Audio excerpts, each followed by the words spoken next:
Assalamualaikum warahmatullahi wabarakatuh. Alhamdulillahirabbil alamin. Assalatu wassalamu ala asrofil anbiya'i wal mursalin wa ala alihi wa sahbihi ajma'in, amma ba'du. Puji syukur kita haturkan kehadirat Allah Subhanahu wa taala yang telah memberikan kesempatan pada kita untuk belajar, berdiskusi dan kemudian mempresentasikan hasil diskusi kami. Langsung saja, kami dari kelompok 8 dengan anggota Hilda Inayah, Junanda Wahyu Mahendra, Khairun Nisa Dwiyanti, Jauhari Fadil, Kharisma Adminanti, Harisma Fatihatul Hayu, Isya Nabilah Pradiptya, Jovanka Adi Prayoga, Julia Putri Sintia, dan Marata Wahidatus Sholihah. Kami akan mempresentasikan hasil diskusi kami terkait tentang AI 4D dan contoh kegiatannya. Berikut presentasi dari kami. Pengertian appreciative inquiry. Appreciative inquiry adalah suatu metode untuk merangsang perubahan dalam kondisi sikap mental yang positif. Apresiatif sendiri adalah memberikan nilai atau penghargaan kepada suatu kesuksesan di masa lalu dan masa kini, serta potensi-potensi yang ada. Sedangkan inquiry yaitu pertanyaan yang menuju pada suatu eksplorasi atau penemuan potensi. Perencanaan dengan menggunakan appreciative inquiry atau AI dilakukan dengan memusatkan pada apa yang bisa dilakukan, bukan yang tidak bisa. Sehingga akan mendorong kita untuk fokus pada hal-hal yang berjalan baik sebagai dasar untuk melakukan perencanaan selanjutnya. Dengan mendasarkan pada hal-hal positif, appreciative inquiry diharapkan dapat mendorong perencanaan yang dilakukan secara kreatif dan sistematis, sehingga perwujudan impian sungguh berdasarkan pada kekuatan organisasi dan peluang yang tercipta. Oleh karena itu, appreciative inquiry merekomendasikan 4 komponen penting yang perlu ditemukan bersama, yaitu yang pertama, faktor positif di dalam organisasi, yang kedua faktor positif di luar organisasi, yang ketiga faktor aspirasi seluruh organisasi, dan yang terakhir faktor hasil terukur. Proses pertama yaitu mencari tahu atau discovery. Discovery berarti mengumpulkan fakta-fakta yang dianalisis untuk merumuskan apa yang ingin dicapai. Hasil dari analisis berupa analisis proses, dukungan, serta kecenderungan yang bersifat positif. Contohnya ketika seseorang memiliki kemampuan desain grafis. Dalam hal ini, seseorang diharapkan mampu mengenali kemampuan atau minat yang ada dalam diri sendiri. Seseorang yang memiliki kemampuan dan ketertarikan dalam desain grafis akan mencari tahu fakta-fakta serta pengetahuan-pengetahuan lainnya yang berkaitan dengan desain grafis itu sendiri, agar bisa mengetahui lebih jelas lagi tujuan yang akan dicapai dengan kemampuan tersebut. Mimpi merupakan tahapan untuk merumuskan apa yang mungkin terjadi di masa depan. Rumusan manajemennya adalah visi atau keadaan, ideal keadaan yang ingin dicapai, yang mana juga terdapat nilai dan prinsip.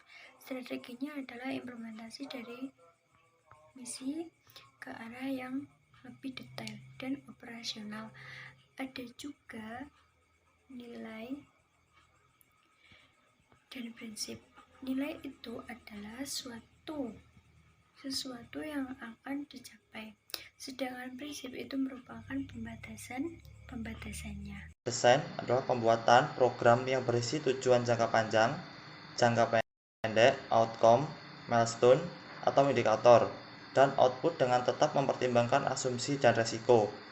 Semua desain yang telah disusun harus direplikasikan di tingkat masyarakat. Destiny, eksekusi atau takdir, merupakan suatu implementasi dan model untuk keberlanjutan yang telah dibangun sebelumnya. Pada tahap ini akan ditemukan seseorang memproduksi sesuatu sehingga seseorang tersebut akan memperoleh posisi tertentu di dalam struktur masyarakat. Dapat kita cermati bahwa destiny merupakan tahap di mana nasib masyarakat ditentukan berdasarkan hasil realisasi program yang telah direncanakan pada tahap desain. Baik, sekarang adalah waktunya menjelaskan tentang contoh kegiatan dari AI 4D. Apa sih 4D itu? Yang pertama adalah discovery, yang kedua dreams, yang ketiga design, dan yang ketiga adalah destiny. Nah, seperti apa sih penjelasan kegiatannya? Nah, jadi gini, yang pertama adalah discovery. Discovery itu adalah mencari tahu potensi kita, potensi yang ada dalam diri kita ini tuh apa gitu. Yang kedua adalah dream. Nah, dream adalah mimpi kita, jangka panjangnya dari potensi kita itu nanti tuh seperti apa, mimpi kita itu bagaimana sih gitu. Nah, selanjutnya adalah desain. Nah, untuk desain ini adalah rancangan kita untuk melaksanakan apa potensi dan mimpi kita tadi itu, pelaksanaannya tuh seperti apa. Dan yang terakhir adalah destiny. Destiny adalah eksekusi, yang mana nanti berakhirnya itu pada takdir kita nanti. Nah, gimana maksudnya ini? Jadi destiny ini adalah bentuk konkret dari pelaksanaan kita, yang mana tadi adanya potensi, kemudian tercetusnya mimpi, dan kemudian adanya desain-desain untuk pelaksanaan dari potensi dan mimpi kita. Maka destiny ini adalah bentuk konkret kita dalam melaksanakan semua itu. Nah, seperti apa contoh yang kita bahas, yang kita diskusikan?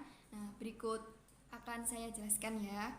Yang pertama adalah contoh dari discovery. Yang pertama itu contohnya dari, kita umpamakan dari BEM FKIP. Nah, jadi discovery-nya tuh gini, mempunyai kemampuan desain grafis. Nah, kan kita hidup di era yang menuntut seseorang untuk terbuka segala bidang ilmu menjadi kewajiban yang harus ditempuh. Canggihnya teknologi itu dapat diakumulasi dengan penerapan keterampilan dan kreativitas dalam menciptakan suatu karya. Nah, untuk mewadahi hal tersebut, BEM FKIP itu mempunyai potensi untuk mengadakan pelatihan desain grafis. Nah, selanjutnya contoh kedua adalah tentang desain. Nah, contohnya menjadi ormawa yang kreatif dalam desainer. Jadi, mahasiswa FKIP itu lingkup kecilnya adalah FKIP, namun seluruhnya adalah mahasiswa se-universitas.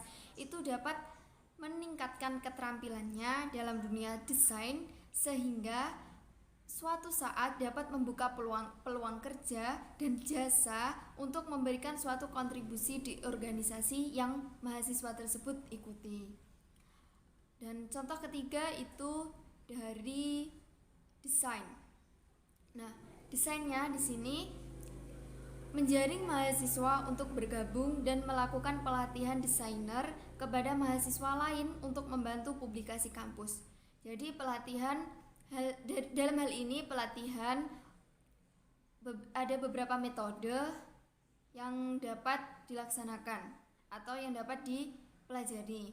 Yang pertama adalah metode ceramah untuk memberikan informasi materi menggunakan keterampilan desain grafis CorelDRAW dalam kegiatan pelatihan dan memberi materi menggunakan aplikasi CorelDRAW. Yang kedua, menggunakan metode praktek.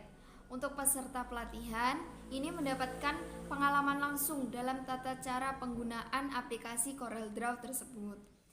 Dan yang ketiga adalah metode tanya jawab dan diskusi. Nah, untuk merespon pertanyaan dari peserta pelatihan dan mengukur sejauh mana sih peserta pelatihan tersebut tuh paham akan metode-metode tadi yang sudah diajarkan tadi, maka adanya metode praktek yang dilakukan oleh peserta untuk bersama-sama melakukan dialog juga mengenai cara penggunaan aplikasi CorelDRAW tersebut. Nah, dan yang keempat adalah destiny. Destiny contohnya dari kita adalah mengadakan pelatihan baik secara online maupun offline terkait kelas desain grafis serta membentuk komunitas desainer di kampus. Sekian tentang contoh kegiatan dari penerapan AI 4D. Dari kesimpulan penjelasan di atas, dalam pengumpulan data dapat dicapai melalui proses analisis dan dukungan. Maka, mimpi dari seorang desain grafis bisa tercapai dengan implementasi visi dan misi lebih detail, dan seorang desain grafis bisa menjadi ormawa yang kreatif. seorang desain grafis bisa membuat program untuk menjaring mahasiswa bergabung dan melakukan publikasi kampus. Implementasi yang telah dibangun sebelumnya, seorang desain grafis akan memproduksi sesuatu agar menepati posisi tertentu dalam struktur masyarakat dan mengadakan pelatihan baik secara online maupun offline, serta membentuk komunitas desainer. Sekian presentasi dari kelompok kami, semoga bermanfaat. Apabila ada lebihnya itu datangnya dari Allah Subhanahu wa taala, dan apabila ada kurangnya itu murni dari kami pribadi. Sekian, akhir kata, wassalamualaikum warahmatullahi wabarakatuh.